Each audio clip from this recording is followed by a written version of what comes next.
Students, आपण बघत आहोत 11चा फर्स्ट चॅप्टर जो आहे बेसिक आणि इम्पॉर्टंट चॅप्टर.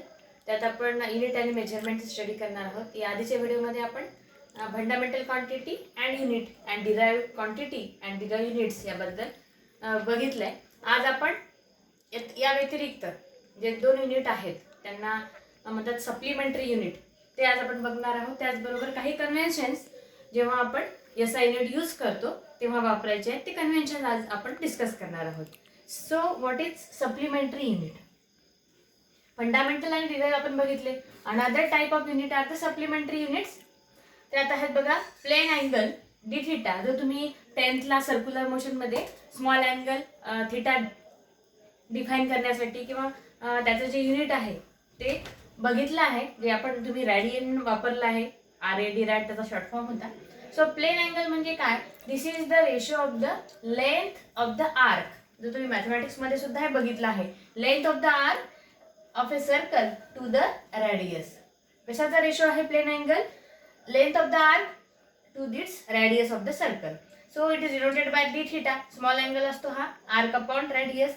आर्क आपण ds ने दाखवली आहे आणि आर हा आपण रेडियस ही आपण r ने रिप्रेझेंट केली आहे. हा सर्कल आहे, त्या सर्कलचा पार्ट आहे. एक AB हा आर्क आहे आणि त्याची लेंथ जी आहे आर्क लेंथ आपण ds ने दाखवली आहे. And O is the centre of that circle and OB or OA it is the radius and denoted by r. So solid angle त्याला आपण प्लेन अँगल म्हटलं. that plane angle d theta is equal to ds upon r and its unit is radian, radian. आणि त्याचा जो symbol आहे तो RAD असतो, पण म्हणताना त्याला रेडियनच म्हणायचं, जरी रॅड त्याचा शॉर्ट फॉर्म असेल किंवा सिम्बॉल असेल तरी. Radian is the unit of the plane angle D theta. हा आपल्या यूज मध्ये आहे. अनदर आहे सेकंड, तो आहे सॉलिड अँगल. हा हायर क्लासेस साठी वापरला जातो. तुम्हाला इथे फक्त त्याचं डिस्क्रिप्शन दिलेलं आहे आणि नंतर तुम्हाला त्याचा यूज नाहीये, पण माहिती असू द्या की सॉलिड अँगल जो आहे तो डी ओमेगाने डिनोट करतो आणि हा 3 डायमेन्शन, जसं आपण प्लेन अँगल डी थिटाने डिनोट करतो, ही ॲनालॉग क्वांटिटी आहे for the three dimensional figures. जसं आपण सर्कल घेतलं, सर्कलला ॲनालॉग फिगर असते sphere. So for sphere this angle is considered as a solid angle. This is the 3-dimensional analog of d theta. It is defined as the area of the portion of the surface of sphere to the square of the radius. कशाचा ratio आहे हा? तर area of the portion of the sphere. एक complete sphere घ्या, त्याचा एक portion घेतला, त्याच्या सरफेसचा पोर्शन जो आपण इथे DA ने दाखवला आहे, टू द कशाचा रेशो आहे या सरफेसचा to the square of the radius of the sphere. त्या स्पियरची मात्र इथे रेडियस घेतात बघा. D omega is equal to DA upon r square. या आधी आपण काय घेतलं होतं? Arc upon radius. इथे आहे एरिया अपॉन रेडियस स्क्वेअर म्हणजे DA upon r square. Sir मग आपण कन्सिडर केलं की एंटायर स्पियर, पूर्ण जर स्पियर कन्सिडर जर केला आपण, तर त्या फॉर द स्पियर अँगल किती फॉर्म होईल ॲट द सेंटर तो बघूया आपण. So for entire sphere angle subtended at the centre is omega is equal to, आता एरिया किती होईल? कम्प्लीट स्पियरचा सरफेस एरिया होईल 4πr square divided by square of the radius means r square get cancel and answer is 4π. So 4π आणि याचं unit आहे बघा steradian. जसं रेडियन आपण प्लेन अँगलचं दाखवलंय तसं स्टे रेडियन हे युनिट आहे सॉलिड अँगलचं. त्याचा STERADIAN हे झालं स्पेलिंग आणि त्याचा सिम्बॉल जो आहे तो स्मॉल r.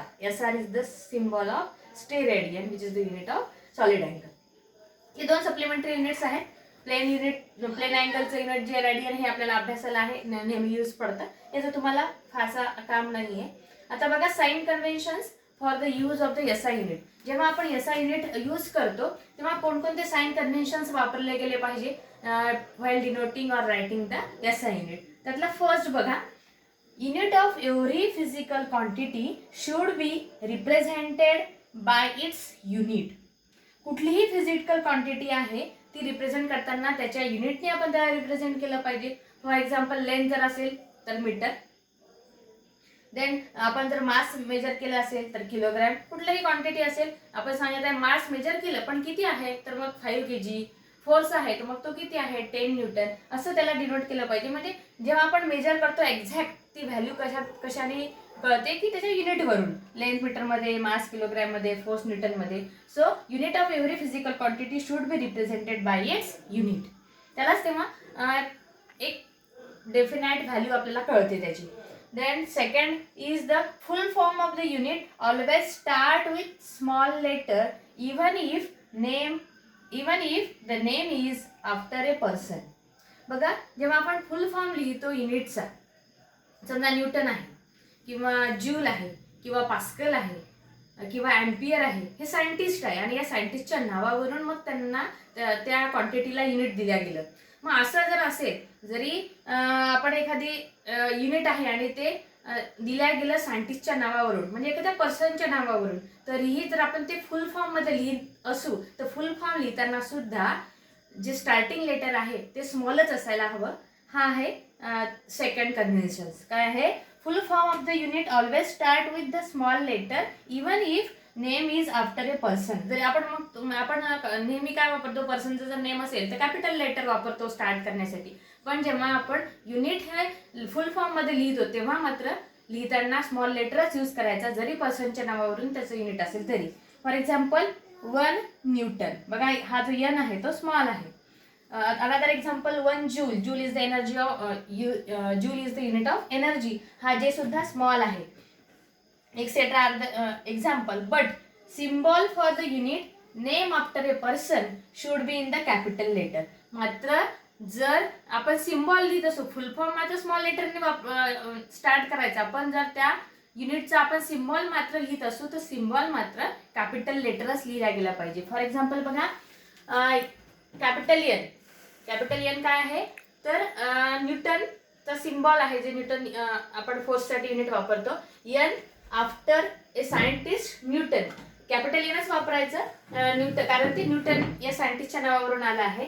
जे कॅपिटल जे वापरायचं जूलसाठी while writing the symbol of the unit after a and J after a scientist joule etcetera. म्हणजे फुल फॉर्म लिहिताना स्मॉल लेटरचा वापर करा, सिम्बॉल लिहिताना कॅपिटल लेटरच वापरा. Third one is the symbol for unit not take plural form. Plural form वापरायचा नाही जेव्हा आपण युनिट लिहितो. म्हणजे अनेक वचन नाही वापरायचं. जसं आपण एखादं कापड मोजलं तर आपण सांगतो 10 मीटर्स, असं बोलताना 10 मीटर्स असं म्हटलं जाते, पण लिहिताना 10 मीटरच म्हणायचं, त्याला मीटर्स नाही वापरायचं. Okay. Symbols for unit not taken in the plural form. For example force 20 Newton. 20 Newton म्हणायचं, 20 न्यूटन लिहायचंही सुद्धा असं नाही लिहायचं 20 न्यूटन्स. अँड एस हे राऊंड आहे, किंवा फुल फॉर्म लिहिताना सुद्धा एस लावायचा नाही. याला कधीही प्लुरल फॉर्म मध्ये न लिहिता सिंग्युलर फॉर्म मध्येच लिहायचं. 20 न्यूटन, 40 जूल असं. त्याला एस नाही लावायचा, हा न्यूटन्स असा एस नाही लावायचा. ओके. फोर्थ वन बघा, symbols for the unit do not content any full stop. Symbol for the unit do not content any full stop. For example 5 Newton. आपण जेव्हा एखादा नंबर लिहितो एकदम डॉट द्यायची सवय असतं, म्हणजे 5 न्यूटन असं डॉट नाही द्यायचा, फक्त 5 Newton. 10 kilogram and not 5 Newton असं डॉट, किंवा नॉट 10 kg डॉट, असं डॉट किंवा कुठलाही कॉमा असं यूज न करता सरळ सरळ 5 न्यूटन 10 kg यानंतर असं डॉट नाही द्यायचा. Okay. Don't use full stop while writing the unit. Fifth one बघा, the unit of a physical quantities in numerator and denominator should be written as 1:. कसा असला पाहिजे? 1:. न्यूमरेटर किंवा डिनॉमिनेटर अशा जर फॉर्म मध्ये आपण एखादी फिजिकल क्वांटिटी रिप्रेझेंट करत असू, फॉर एक्झाम्पल आपण जर युनिट एक क्वांटिटी घेतली ॲक्सेलरेशन. ॲक्सेलरेशनचं जर युनिट लिहायचं असेल तर ॲक्सेलरेशनचं युनिट आहे मीटर पर सेकंड स्क्वेअर. असं लिहिताना सरळ सरळ एकच रेशो असला पाहिजे, किंवा मग metre second raise to the power -2 असं आपण लिहू शकतो. पण डबल रेशोचा वापर नाही करायचा. जसं आपण न्यूटन पर सेकंड स्क्वेअर असं लिहिलं पाहिजे, किंवा मीटर पर सेकंड असं लिहू नये. कारण की ॲक्सेलरेशन म्हणजे काय, तर व्हेलॉसिटी अपॉन टाइम. मग व्हेलॉसिटी म्हणजे मीटर पर सेकंड, आणि velocity means metre per second, आणि त्याला डिवाइड बाय टाइम असतो परत ॲक्सेलरेशनला. कारण ॲक्सेलरेशन मीन्स काय, v अपॉन टी. मग लिहिताना आपण काय म्हणणार की व्हेलॉसिटी आहे, व्हेलॉसिटीचं युनिट मीटर पर सेकंड, आणि टाइम त्याच्या अपॉन मध्ये आहे, मग पर सेकंड लिहू दे. असं होऊ शकतं, पण it is not correct method. लिहिताना काय लिहायचं, सेकंड खाली आहे, मीटर पर सेकंड स्क्वेअर किंवा metre second raise to the power -2 असंच ते लिहायचं. म्हणजे एका सिंग्युलर रेशोमध्ये, एका सिंगल रेशोमध्ये ते आलं पाहिजे, डबल रेशो नको.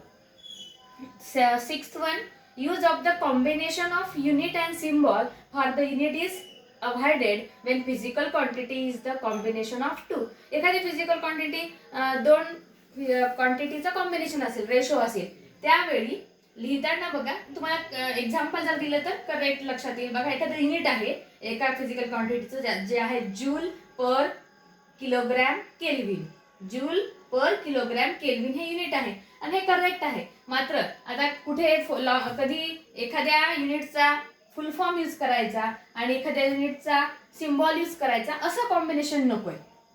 लिहिताना काय करायचं, सगळ्या सिम्बॉलच लिहायचे. आता इथे मग कधी हा जूल आहे, हा लॉंग फॉर्म आहे आणि हे सिम्बॉल आहेत, ही रॉंग मेथड आहे.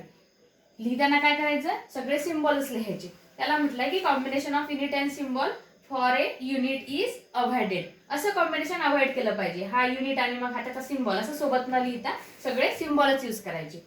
6th one, A prefix symbol is use before the symbol of the unit. एखाद्या जर आपण कन्व्हर्शन फॅक्टर बघत असू, जसं मीटरचं आपण मिलीमीटर, मायक्रोमीटर असं आपण लिहू शकतो किंवा किलोमीटर, मग त्यासाठी आपण प्रिफिक्स सिम्बॉल वापरतो. काही एक्झाम्पल आपल्याला दिलेले आहेत बघा.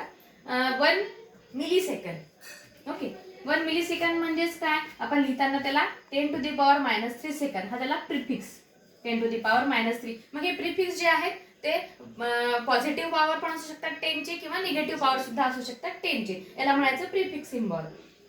आता 1 मिली सेकंडला, कारण सेकंड हे आहे आपलं SI युनिट, मग मिली सेकंडला आपल्याला कन्वर्ट करावं लागेल SI युनिट मध्ये. 1 मिली सेकंड म्हणजेच काय, 10 टू दी पॉवर -3 सेकंड. तर मग हे आपण अशा प्रकारे लिहू शकतो. 1 मायक्रो सेकंड म्हणजे काय, तर 10 टू दी पॉवर -6 सेकंड. आणि हे लक्षात ठेवा, आताच इथे लर्न करा. आपल्याला कन्व्हर्शन याची करावे लागतात दिले असल्या.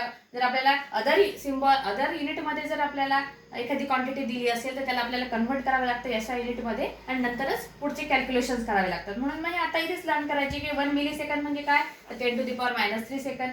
1 मायक्रो सेकंड म्हणजे काय, तर 10 टू दी पॉवर -6 सेकंड.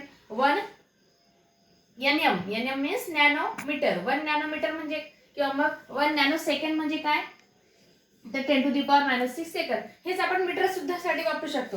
म्हणजे 1 मिलीमीटर म्हणजे 10 टू दी पॉवर -3 मीटर. म्हणजे सेकंडच्या ऐवजी आपण मीटरचंही घेऊ शकतो. 1 nanometre means 10 to the power -6 metre. Okay, use of double prefix is avoided when single prefix is available. एखादा कन्व्हर्शन फॅक्टर आपल्याला माहिती आहे तरीही मग आपण डबल प्रिफिक्स नाही यूज करायचं, सिंगल प्रिफिक्सच यूज करायचा. म्हणजे काय हे तुम्हाला एक्झाम्पल वरून कळेल. बघा, 10 टू दी पॉवर -6 सेकंडला आपण 1 मायक्रो सेकंड असं म्हणतो. हे स्टँडर्ड युनिट आहे. 10 to the power -6 second means 1 micro second. असंच वापरायचं. त्याऐवजी जर आपण असं केलं की चला -6 म्हणजेच काय, 10 to the power -3 into 10 to the power -3 म्हणजेच मिलीचं कॉम्बिनेशन. 10 टू दी पॉवर -6 म्हणजे काय, 10 to the power -3 into 10 to the power -3 असंही कोणी करू शकतं. म्हणून मग 1 मिली सेकंड, पण it is wrong method. Correct method काय आहे, 10 टू दी पॉवर -6 ला 1 मायक्रो सेकंड म्हणतात ना, मग तेच यूज करायचं. 1 मिली सेकंड असं नाही वापरायचं. किंवा मग 10 टू दी पॉवर -9 सेकंडला आपण 1 नॅनो सेकंडच म्हणतो. हाच सिम्बॉल यूज करायचा, हेच युनिट यूज करायचं आणि काय अवॉइड करायचं, तर 1 मिली मायक्रो सेकंड. कारण नॅनोला आपण मायक्रो, मिली आणि मायक्रोचं कॉम्बिनेशन असं लिहू शकतो, पण हे रॉंग मेथड आहे. करेक्ट मेथडनीच जायचं. Then last convention is space or hyphen must be introduced while indicating multiplication of 2 unit. जेव्हा आपण 2 युनिटचं मल्टिप्लिकेशन लिहित आहोत, म्हणजे समजा व्हेलॉसिटी आहे, व्हेलॉसिटीचा युनिट आहे मीटर पर सेकंड. मग मीटर पर सेकंड हे व्हेलॉसिटीचं जे युनिट आहे ते आपण असं लिहू शकतो, metre second raise to the power -1. लिहिताना या दोघांचं हे मल्टिप्लिकेशन, मग इथे स्पेस किंवा हायपन अशी डॅश यूज करायची किंवा स्पेस सोडायची. असं नाही लिहायचं डायरेक्ट मीटर, त्याला लगेच लागून मीटर सेकंड इनवर्स असं लिहायचं. का नाही लिहायचं, कारण जर एखाद्या क्वांटिटीचं युनिट मीटर सेकंड असेल MS, तर याला मिली सेकंड असंही कन्फ्युजन होऊ शकतं. मिली सेकंड किंवा मीटर सेकंड असंही त्याचं वाचलं जाऊ शकतं. मग हे कन्फ्युजन टाळण्यासाठी काय होतं की कुठल्याही दोन युनिटचं जर मल्टिप्लिकेशन असेल तर त्यामध्ये स्पेस ठेवा एक तर, किंवा मग हॅपन यूज करा, एक डॅश द्या किंवा स्पेस यूज करा. त्यामुळे हा कन्व्हेन्शन आहे की space and हायपन must be introduce while indicating the multiplication of the two units. का? कारण की असं कन्फ्युजन होऊ शकतं, metre second, milli second.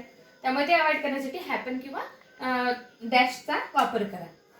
These all are the conventions of the SI unit and these are the supplementary units. इथे आपण इथे थांबूया. तुम्ही सबस्क्राईब केलं नसेल आपल्या चॅनलला तर सबस्क्राईब करा. तुम्हाला पुढील नवीन व्हिडिओची नोटिफिकेशन मिळेल. त्यामुळे व्हिडिओला लाईक करा आणि आपल्या मित्रांना ते शेअर करा जेणेकरून त्यांनाही त्याचा फायदा होईल. थँक्यू.